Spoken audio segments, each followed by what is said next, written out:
How to leave multiple Facebook groups on one click. Hey guys, welcome back to our YouTube channel. Without any further delay, let us get started. So first of all, let's go ahead and open up our Facebook application from our device. Make sure that you are logged into your specific Facebook account. Now here, tap onto the menu page on your top right corner.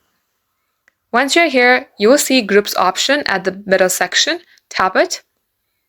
And here you will see all the groups that you are a member of. If you would like to sort it out, you can also tap on Sort here and view the group by its alphabetical order. Now select the group that you would like to remove yourself from. Tap on the Join, then tap on Leave Group. Let's go ahead and do the same for others as well. Tap on the Join, tap on Leave Group, tap Leave Group again. Just like so. That is how we can do the same as well for the rest of your groups.